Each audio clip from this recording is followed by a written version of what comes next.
శ్రీమాత్రే నమః. శ్రీ గురుభ్యో నమః. జై దుర్గామాత. అందరూ కూడా అమ్మవారి ఆశీస్సులతో సుఖంగా, సంతోషంగా, ఆనందంగా, ఆరోగ్యంగా ఉండాలని కోరుకుంటున్నాము. జూన్ 14 అమావాస్య, అధిక అమావాస్య 3 సంవత్సరాలకి ఒక్కసారి మాత్రమే వస్తుంది. అరుదుగా వచ్చే అమావాస్య ఇది. ఈరోజు చాలా మంచి రోజు.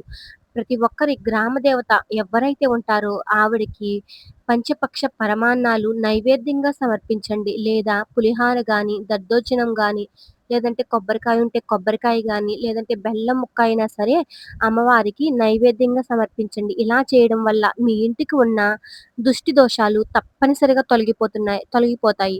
అలాగే మీపై కూడా ఎలాంటి దోషాలు ఉన్నా తొలగిపోతాయి. ఈరోజు చాలా మంచి రోజు. గ్రామ దేవతను పూజించడం మాత్రం అస్సలు మానకండి.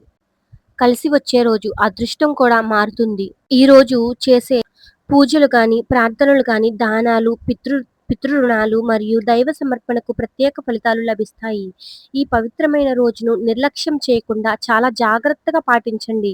ఉదయం స్నానం చేసి ఇంటి దేవునికి దీపం వెలిగించి భక్తితో ప్రార్థన చేయండి. అలాగే మీ గ్రామ దేవతను మనస్ఫూర్తిగా తలుచుకోండి. మీ శక్తి మేరకు అన్నదానం లేదా దానం చేయడం మంచిది. పితృదేవతలను స్మరించి వారి ఆశీస్సులు కోరుకోవాలి. ఈరోజు కోపం, తగాదాలు, చెడు మాటలు, ఇతరులను బాధపెట్టే పనులు దూరంగా ఉండండి. చాలా మంచి రోజు కాబట్టి మనసును ప్రశాంతంగా ఉంచుకుని దేవుని నామస్మరణ చేయడం వల్ల ఆధ్యాత్మిక ప్రశాంతత లభిస్తుంది. ఈ అధిక అమావాస్య రోజున తప్పకుండా చేయవలసినవి: ఉదయం స్నానం చేసి దీపారాధన తప్పనిసరిగా చేయండి. పితృదేవతలను తలుచుకోండి.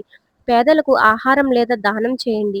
దుర్గమ్మ, శివుడు లేదా మీ ఇష్ట దైవాన్ని ప్రార్థించండి. మీ గ్రామ దేవతను ఇంట్లో మాత్రం తప్పనిసరిగా తలుచుకోండి. ఇంట్లో శుభ్రత మరియు చాలా వాతావరణం ప్రశాంతంగా ఉండాలి.